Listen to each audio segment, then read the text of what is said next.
आज हम बना रहे हैं बहुत ही टेस्टी और डिलीशियस टर्किश डेजर्ट बकलावा। जी हाँ, वही बकलावा जो अभी तक आपने मिठाई की दुकान पे और पेस्ट्री शॉप पे देखा है। वैसे तो बकलावा बनाने के लिए अंडे की जरूरत होती है और फिलो शीट्स की जरूरत होती है, और फिलो शीट्स जो हैं हमारे यहाँ आसानी से नहीं मिलती हैं। तो आज मैं फिलो शीट्स भी घर पे बनाऊंगी, और वो भी बिल्कुल आसान तरीके से और घर के सामान से। यकीन माने, बकलावा खाने में बहुत टेस्टी होता है, बनाने में थोड़ा सा ट्रिकी है, पर मुश्किल तो बिल्कुल भी नहीं है। तो रेसिपी शुरू करते हैं। नमस्कार, मैं हूँ शैली और आप देख रहे हैं भोजन शैली।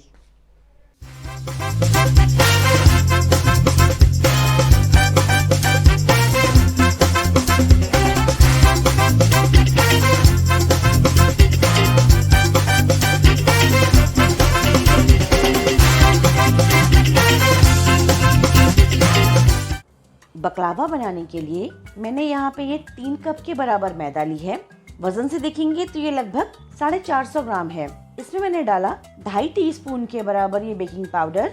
ध्यान रखिएगा, हमको इसमें बेकिंग पाउडर डालना है, बेकिंग सोडा नहीं डालना है। और आधे चम्मच के बराबर ये नमक। इन सभी चीजों को छलनी से छान के हमें मिक्स कर लेना है। और अब हमने इसमें ऐड किया 1/4 कप के बराबर ये ऑयल। आप कोई भी फ्लेवरलेस ऑयल इसमें यूज कर सकते हैं।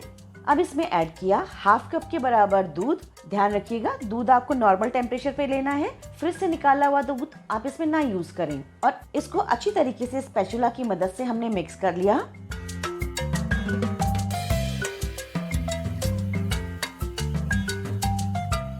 अब मैंने ये 1/2 कप के बराबर पानी लिया है, और इसको मैं थोड़ा थोड़ा करके अपने इस मैदे में डालूंगी। एक बार में आप सारा पानी मत डालिएगा, नहीं तो आपका ये जो डो है ये बहुत ही रनी हो जाएगा। अब मैं इसको हाथ से अच्छी तरीके से इकट्ठा कर रही हूँ। ध्यान रखिएगा, हमको इसको सिर्फ इकट्ठा करना है, वो भी हल्के हाथ से। बहुत ज्यादा जोर नहीं लगाना है हमको इस आटे में। देखिए, सारा आटा इकट्ठा करने में मेरा 1/2 कप पानी में से थोड़ा सा पानी, ये 1 चम्मच के बराबर बच गया है, और आटा जो है पूरी तरीके से इकट्ठा हो गया है। अब आप अपनी किचन की स्लैब को अच्छे से साफ करिए और उस पे ये आटा निकाल लीजिए। तो भाई, अब आई इसकी थोड़ी सी मेहनत की बारी। इस आटे को आपको ऐसे हाथ से स्ट्रेच करते जाना है और वापस फोल्ड करके रखते जाना है। ये काम आपको जरूर करना है, क्योंकि बिना इसके हमारी फिलो शीट्स जो हैं वो अच्छी नहीं बनेंगी। आप देख रहे हैं, जब मैं आटे को खींच रही हूँ तो ये आटा टूट रहा है, मतलब इसका ग्लूटन अभी पूरी तरीके से डेवलप नहीं हुआ है। तो हमको इस आटे को तब तक मसलना है कि जब ये आटा हम खींचें तो ये आटा बिल्कुल ऐसे इलास्टिसिटी में आ जाए। हमको इसको इसी तरीके से, इसी प्रोसेस से गूंदना है। आगे खींचा और फिर ऊपर उसको रख लिया। ऐसा हमको 3 से 4 मिनट के लिए करना है।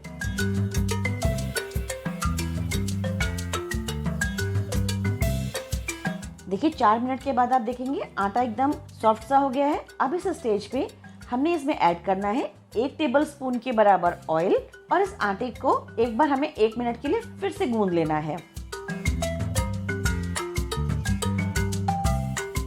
तो अभी हमारा मैदे का डो बिल्कुल लग करके तैयार है। इसमें जरा सा ऑयल आप ऊपर से लगाएं, और कोई भी मलमल का कपड़ा गीला करके अच्छी तरीके से इसको निचोड़ लीजिए और इसके ऊपर ढांक दीजिए, और प्लेट से ढांक के इसको आधे घंटे के लिए रेस्ट करने के लिए छोड़ दीजिए। जब तक हमारा आटा रेस्ट कर रहा है, तब तक हम अपनी और चीजें तैयार कर लेते हैं। जैसे हम रोटी बेलते हैं ना, उसके लिए हमें सूखे आटे की जरूरत होती है। तो ऐसे ही इन फिलो शीट्स को बेलने के लिए हमको यहाँ पे लेना है 1 कप के बराबर एक कॉर्नफ्लोर, और उसमें मिक्स किया 1/2 कप के बराबर मैदा, और इसको अच्छी तरीके से मिक्स करके हम रख रहे हैं साइड में। आप सोच रहे होंगे, इतना सारा सूखा पर डस्टिंग के लिए आटा? हाँ, हमें ज्यादा ही चाहिए होगा, क्योंकि इसको बेलने में हमें बहुत सारे सूखे आटे की जरूरत पड़ती है। इसके बाद मैंने ये 3/4 कप के बराबर पिस्ते लिए हैं। इसको मैंने हल्का सा फ्राई पैन में डाल के ड्राई रोस्ट कर लिया था, और इसको बिल्कुल मिक्सी में सिर्फ 1 मिनट के लिए पल्स मोड पे मैंने इसको क्रश किया है, जिससे कि ये इसका बारीक पाउडर ना बने, हल्का हल्का इसमें दरदरापन रह जाए। आप चाहें तो आप इसको खलर में भी कूट सकते हैं।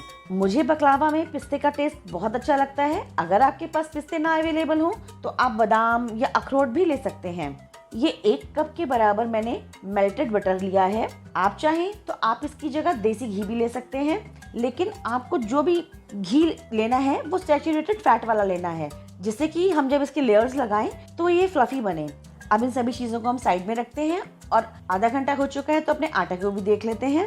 अब इस मैदा के डो को एक बार फिर से हमें मल लेना है, जिससे कि ये पूरा अच्छी तरीके से स्ट्रेच होने लग जाए। थोड़ा सा 2-3 बूंद तेल की डालिए और इसे मसल लीजिए।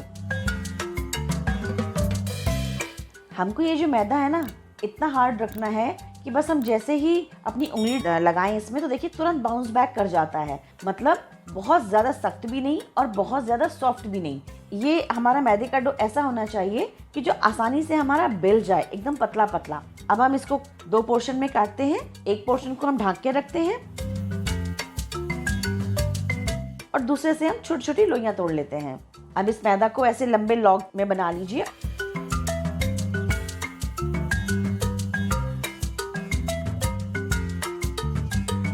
और उसमें से ऐसी छोटी छोटी नींबू के साइज की हमको लोइयां बना लेनी है। ये देखिए मैंने ये सारी लोइयां तोड़ ली हैं। अब मैं आपको इसको चिकना करने का या गोल करने का तरीका बताती हूँ। इसको ऐसे टक इन करते जाइए सब तरफ से और इसको ऐसे जिसमें कि इसका जोड़ बिल्कुल भी ना दिखाई पड़े और इसको हल्के हाथ से ऐसे गोल गोल करते जाएं।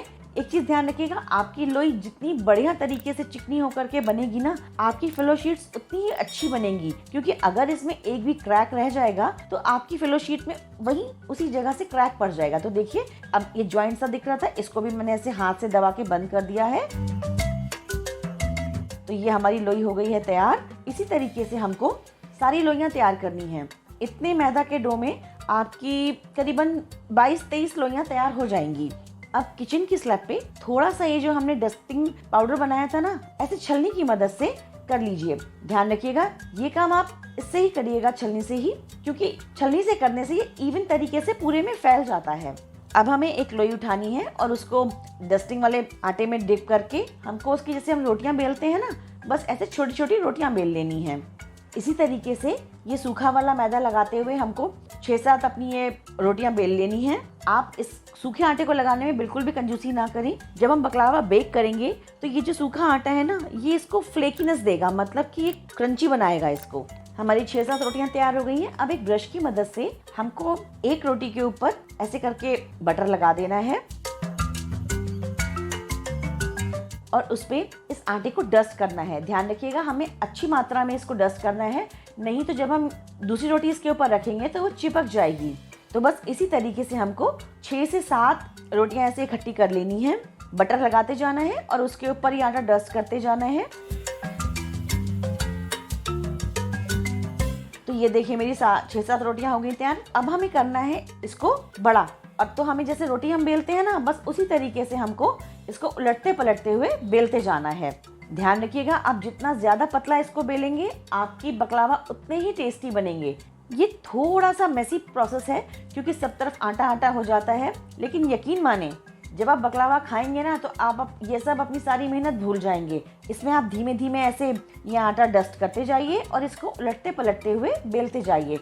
बीच बीच में से आप इसके साइड पलटते जाएं और आटा डस्ट करते जाएं। तो देखिए ये हमारा इतना बढ़िया बड़ा बिल चुका है। अब बीच बीच में से लेयर्स को उठाते जाइए और उसके अंदर भी ये आटा डस्ट करते जाइए। देखिए मैं आपको इसको उठाने का तरीका बताती हूँ। ऐसे हमको हाथ पे हल्के हल्के से इसको टैप करते हुए उठाना है। देखिए ये इतना बारीक होना चाहिए कि आपका हाथ इसमें से आर पार दिखाई पड़े। इसी तरीके से हमको सारी शीट्स अपनी तैयार कर लेनी है। और ध्यान रखिएगा मैं बार बार कह रही हूँ, आटा लगाने में कोई कंजूसी नहीं करिएगा, नहीं तो जब आप इसको अलग अलग करेंगे लेयर्स को तो आप आसानी से नहीं कर पाएंगे। अब मैं एक चौकोर एक टिन ले रही हूँ। जिस भी टिन में आपको बेक करना हो उसको आप हल्का सा बटर से ग्रीस कर लें जिससे कि नीचे चिपके ना।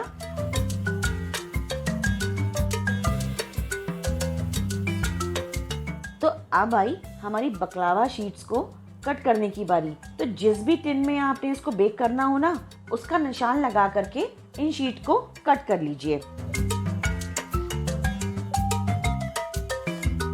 तो देखिए अब मैं इसमें से बिल्कुल ऐसा चौकोर पीस निकाल ले रही हूँ जो कि मुझे अपनी उस ट्रे में लगाना है। पर ये जो साइड्स है ना, इनको फेंकने की ज़रूरत नहीं है। हमने इतनी मेहनत से बेले हैं ना, हम इससे भी आपको बना के दिखाएंगे कि इसको हम कैसे यूज़ कर पाते हैं। तो भाई अब आई बकलावा को असेंबल करने की बारी। सबसे पहले पैन में एक शीट बिछाई, उसके ऊपर हमने ब्रश की मदद से बटर लगाया। उसके बाद हमने दूसरी शीट बिछाई, फिर हमने ब्रश की मदद से ये बटर लगाया। बटर लगाने में आप कोई भी कंजूसी ना करिएगा, क्योंकि जब हम बटर अच्छे से लगाएंगे तभी हमारी ये जो बकलावा की लेयर्स है ना, ये अलग अलग होंगी और फ्लेकी रहेंगी। तो इस तरीके से हमने 1 2 3 4 कम से कम 7 लेयर्स हमने ये शीट्स की लगा ली। अब इसके ऊपर बटर लगा के हमने ये जो पिस्ता क्रश करके रखे थे ना, उसकी एक अच्छी सी लेयर जमा देनी है। देखिए कोने कोने में सब तरफ आप ये पिस्ता डालिएगा, तभी हमारे बकलावा में अच्छा टेस्ट आएगा। देखिए अच्छी तरीके से जब हमारे पिस्ता की लेयर हमने लगा दी, उसके बाद हमने इसके ऊपर डाला थोड़ा सा बटर और उसके ऊपर फिर से हमने शीट बिछानी शुरू कर दी। तो एक एक शीट बिछाते जाइए, ब्रश की मदद से बटर लगाते जाइए। इस तरीके से हमें कम से कम 6 शीट्स, ज़्यादा से ज़्यादा आप 8 या 9 शीट्स एक बार में बिछा सकते हैं। उसके बाद हमें फिर से पिस्ता की लेयर लगानी है। अब हम लोग हैं हाउसवाइफ, तो किसी भी चीज़ को वेस्ट करना तो हमारी फितरत में है नहीं। तो ये जो बारीक बारीक सी कटिंग्स बची थी ना साइड से, हम लोग इसको भी ऐसे अलग करते जाएंगे और बीच बीच में लगाते जाएंगे। इससे क्या होगा, हमारी मेहनत बिल्कुल भी खराब नहीं होगी। और जब हम ये शीट्स बीच में लगाएंगे ना, तो बेक होने के बाद ये पता भी नहीं चलेगा कि ये पूरी शीट नहीं है। पर हाँ, बटर लगाना बिल्कुल ना भूलिएगा। अब फिर से हमने इसके ऊपर पिस्ता लगाया, तो कम से कम आप 2 लेयर पिस्ते की लगाइएगा। पहले 7-8 शीट्स नीचे लगाई, फिर हमने पिस्ते की लेयर लगाई, फिर 6-7 शीट्स हमने लगाई, फिर पिस्ते की लेयर लगाई। तो ये अब हमारी दूसरी लेयर है पिस्ते की। इसके ऊपर फिर से हमने थोड़ा सा घी डालना है और इसके बाद दोबारा से इसके ऊपर शीट्स लगा देनी है। कई बार शीट निकालते समय ये ऐसी फट जाएंगी, तो कोई टेंशन मत लीजिए, जब ये बेक हो जाएगी तो बिल्कुल भी नहीं पता चलेगी। तो अब लास्ट वाला मैंने इसके ऊपर शीट बिछा दिया है। एक बार अच्छी तरीके से हम इसे बटर से ब्रश करेंगे और चाकू की मदद से हम लोग इसमें कट लगा देंगे, क्योंकि बेक होने के बाद इसे काटना मुश्किल होता है, इसलिए ये कट लगाने पहले ही जरूरी हैं। आप अपने मनचाहे शेप में इसे काट सकते हैं। मैं इसको स्क्वायर शेप में काट रही हूँ। जब ये कट्स वगैरह लग जाएं, तो आप बटर को स्पून में लेके ना साइड में से डाल दीजिए और बीच में जो कट लगा रखे हैं इसमें भी बटर डालना जरूरी है, क्योंकि तभी हमारा जो बकलावा है वो अंदर तक बेक होगा। नहीं तो आपके बकलावा की लेयर्स अलग नहीं होंगी और वो बीच में से टाइट हो जाएगा। लास्ट में इसको एक बार किया टैप, जिससे कि ये जो बटर हमने डाला है ये हर तरफ इसमें फैल जाए। और अब हम चलते हैं अपने माइक्रोवेव की तरफ। माइक्रोवेव को कन्वेक्शन मोड पे रख के 180 डिग्री पे हमने सेट किया और 10 मिनट के लिए हमने प्रीहीट कर लिया। इसके बाद हमने अपनी बकलावा वाली ट्रेस के अंदर रखी और इसको 30 मिनट के लिए बेक होने के लिए छोड़ दीजिए। अगर आपके पास कन्वेक्शन वाला माइक्रोवेव नहीं है तो आप OTG का इस्तेमाल करें।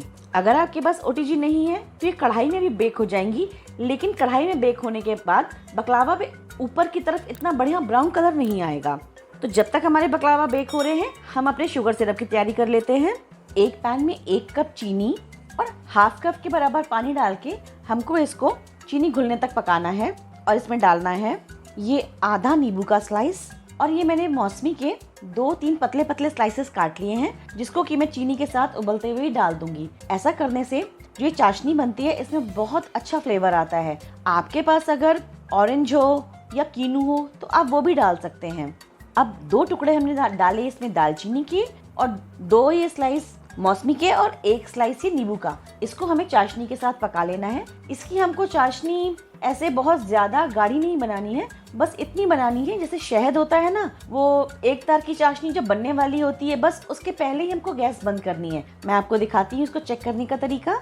अपने अंगूठे और उंगली के बीच में ऐसे हल्की सी 1 ड्रॉप इसकी लें और करके देखें ऐसे उंगली के बीच में। जब तार आने लग जाए तो बस उसी स्टेज पे हमें गैस का फ्लेम करना है बंद। और लास्ट में हमने इसमें डालना है 5 से 7 बूंदे नींबू के रस की। नींबू का रस इसलिए जिससे कि ये चाशनी को क्रिस्टलाइज होने ना दे। अब इसको ढक्कन ढक के हम रखते हैं साइड में और अपने बकलावा देख लेते हैं। मैंने अभी माइक्रोवेव खोल के देखा तो बकलावा अभी पूरी तरीके से पके नहीं है, बढ़िया कलर नहीं आया है। तो मैं इसको 180 डिग्री पे 5 मिनट के लिए और बेक होने के लिए रखती हूँ। तो अब हम ये जो हमारी शीट्स बची थी ना छोटी छोटी, अब हम क्या करते हैं, इस पे हम बटर लगाते हैं। उसके ऊपर दूसरी शीट रखी, फिर से बटर लगाया और 3 शीट्स रखी। बस 3 से ज्यादा आप शीट्स मत रखिएगा। इसके बाद इसमें हमने अच्छी तरीके से पिस्ता को फैला दिया। अब हम इसे साइड से रोल करते हुए लाएंगे और अपना पूरा एक ये छोटे वाला बकलावा का पीस बना लेंगे। ये देखिए बढ़िया। अब इसी तरीके से हम अपने सारे ये छोटे वाले बकलावा बना लेंगे, जितनी भी हमारी ये साइड वाली शीट्स बची हैं। अब हम इनको बीच में से ऐसे 2 हिस्सों में काट देंगे, जिससे कि ये बेक जल्दी से हो जाए। अब इसको रखते हैं साइड में और इसको भी हमें बेक करना है। तो ये लीजिए, अब हमारा बकलावा बेक होके बिल्कुल रेडी है। तो टोटल इस बकलावा को बेक होने में 35 मिनट लगे हैं। ये देखिए कितना बढ़िया क्रंच है, मेरे छूते ही ऊपर वाली लेयर बिल्कुल क्रैक हो गई है। अब बकलावा को थोड़ा सा ठंडा होने देंगे, बिल्कुल ठंडा हमें नहीं करना है, बस 5-7 मिनट आप रुक जाइए। उसके बाद ये जो चाशनी हमने बनाई थी ना, इसको हमें अच्छी तरीके से पोर करना है, सब तरफ से, साइड्स में से, बीच में से, कोई भी हिस्सा इसका रहना नहीं चाहिए। अच्छी तरीके से चाशनी डालने के बाद हमको इसको 10-15 मिनट के लिए रेस्ट करने देना है ढक करके, जिससे कि चाशनी अच्छी तरीके से बकलावा एब्जॉर्ब कर ले। और लास्ट में इसको हमने किया कटे हुए पिस्ते से गार्निश। तो भाई देखिए हमारे कितने ज़बरदस्त लग रहे हैं ये बकलावा। तो लीजिए, हमारा मज़ेदार टर्किश डेजर्ट बकलावा बिल्कुल रेडी है खाने के लिए, और यकीन मानिए खाने में बहुत ही ज़बरदस्त है। तो अगर आपको मेरी ये रेसिपी बना के पसंद आई तो मेरे चैनल को लाइक, शेयर और सब्सक्राइब ज़रूर करिएगा, और बेल आइकन दबाना तो बिल्कुल ना भूलिएगा। तो नेक्स्ट रेसिपी तक गुड बाय।